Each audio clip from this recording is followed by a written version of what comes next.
لیکن وہ ایک ایسا بادشاہ ہے جو ہمارا پاسبان ہے اور ہمارے بعد ہمارے بچوں کا بھی۔ تو اس نے پوچھا یہ کون ہے؟ اس نے یہی بتایا کہ جس نے زمین اور آسمانوں کو پیدا کیا ہے یہ وہی خالق حقیقی ہے، جس کے لیے زوال نہیں ہے، جو رات کے اندھیروں میں بھی اور دن کے روشنیوں میں دیکھتا ہے، جو غلطی کرنے پر سزا دیتا ہے لیکن معافی مانگنے پر معاف کرتا ہے، اور نیکی نہ بھی کرے ارادہ کرے تو بھی نوازتا ہے۔ کیسا مہربان اللہ ہے کہ جب تک ہم چوری نہ کرے بے شک ارادہ ہو سزا نہیں دیتا ہے، لیکن اگر صدقہ دینے کا، جہاد پر جانے کا، نوافل ادا کرنے کا، تہجد میں اٹھنے کا، حج پر کرے اور وہ صلاحیت اور قوت اور ماحول نصیب نہ ہو تو اللہ تعالیٰ وہ نیکی آپ کے حصے میں، آپ کے رجسٹر میں لکھتا ہے۔ تو میں یہ کہنا چاہتا ہوں کہ ہمارا اور آپ کا جو خالق اور مالک ہے وہ ایک ایسی ذات ہے، ہم سب اس کے بندے ہیں، ہمارے دلوں میں دل دھڑکتا ہے اس کے حکم سے، آنکھوں میں بینائی ہے اس کے حکم سے، ہمارے زبان اگر لفظ ادا کرتا ہے تو اس کے حکم سے، کان سنتا ہے ان کے حکم سے، گردے اور معدہ اور جگر کام کرتا ہے تو اس کے حکم سے۔ تو میرے بہت ہی محترم بھائیوں، ایک ایسی ذات ہے جو 70 گنا زیادہ، 72 گنا زیادہ ماں سے زیادہ مہربان ہے۔ اس کا ایک نام ستار ہے، پردہ ڈالنے والا۔ تو آپ خود بھی جانتے ہیں کہ ہم کیسے ہیں، لیکن اللہ نے ہم سب پر پردہ ڈالا ہے۔ ہماری نیت اور سوچ کیسی ہے، اللہ نے ہم پر پردہ ڈالا ہے، اور قیامت میں بھی اللہ تعالیٰ پردہ ڈالتا ہے۔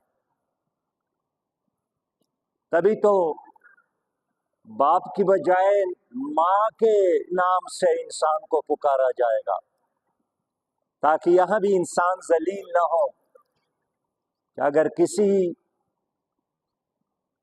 فرد کے نسل میں کوئی کمی، کوتاہی، کمزوری ہو تو یہ مہربان خدا جس کے لیے پناہ ہونا نہیں ہے، زوال نہیں ہے، جو شہرت کے زیادہ قریب ہے،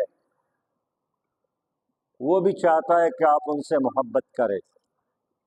والذین آمنوا اشد حبا للہ، جو مومن ہیں، ایمان والے، وہ اللہ سے بہت زیادہ محبت کرنے والے ہیں۔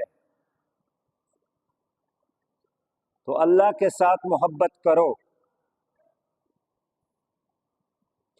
آپ کہتے ہیں کہ میری محبت تو بچوں کے ساتھ ہے، والدین کے ساتھ ہے، بیوی کے ساتھ ہے، تو وہ محبت بھی اس لیے کہ اس محبت کرنے کا حکم رب نے دیا ہے۔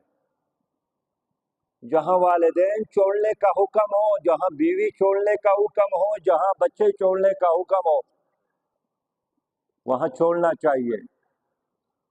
لا طاعت لمخلوق فی معصیت الخالق، جہاں کوئی آپ کو اللہ کے نافرمانی کا، بغاوت کا حکم دیتا ہے، برائی پر چلانے کا حکم دیتا ہے، وہاں پر مخلوق کی بات چھوڑنا چاہیے، بغاوت کرنا چاہیے، وہ بادشاہ ہو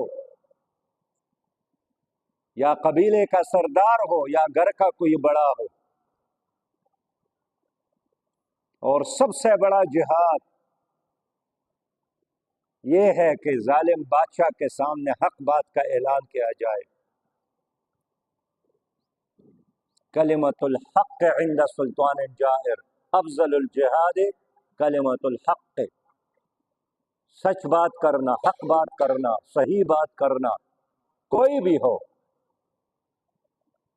آپ کو یقین ہو جائے کہ مجھ سے ناراض ہوگا، چھوڑے ان کو۔ تو اللہ کے ساتھ محبت کرو، اللہ آپ کے ساتھ محبت کرتا ہے۔ کہاں کہاں سے اٹھا کر اپنے گھر میں جمع کیا ہے۔ کروڑوں لوگ ایسے ہیں جو اب بھی غافل ہیں۔ اگر کوئی غافل بھی نہیں ہے تو اسپتالوں میں پڑے ہیں، گھروں میں بیمار پڑے ہیں۔ اللہ نے آپ لوگوں کو توفیق دی، اپنے گھر بلایا۔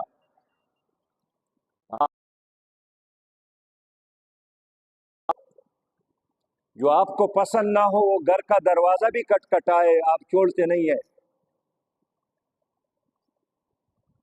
اللہ جن کے لیے دروازے بند کرتا ہے وہ مکہ میں رہتا ہو تب بھی وہ چھوڑتا نہیں ہے۔ وہ حضور صلی اللہ علیہ وسلم کا پڑوسی کیوں نہ ہو، لیکن اگر اللہ اس کو ناپسند کرتا ہے وہ اللہ کے گھر میں داخل نہیں ہو سکتا۔ اللہ تعالیٰ نے آپ لوگوں کو اپنی معرفت سے نوازا ہے۔ اللہ تعالیٰ نے آپ لوگوں کو توحید کی روشنی سے نوازا ہے۔ سب سے بہترین اور اعلیٰ نبی مہربان صلی اللہ علیہ وسلم کی امت میں آپ کو اٹھایا ہے۔ تو اتنے زیادہ احسانات، جانور نہیں بنایا، انسان بنایا۔ اگر ابھی آپ کوئی چونٹی ہوتی، کوئی سام، کوئی بیڑ، کوئی بکری، آپ کیا کرتے؟ عید بقر کے موقع پر لوگ آپ کی قیمت معلوم کرتے کہ گوشت زیادہ ہے یا کم، آپ کیا کرتے؟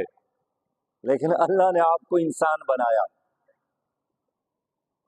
اگر انسان بھی ہوتے اور بت پرست ہوتے، سورج پرست ہوتے، جس طرح ہندوستان کے کروڑوں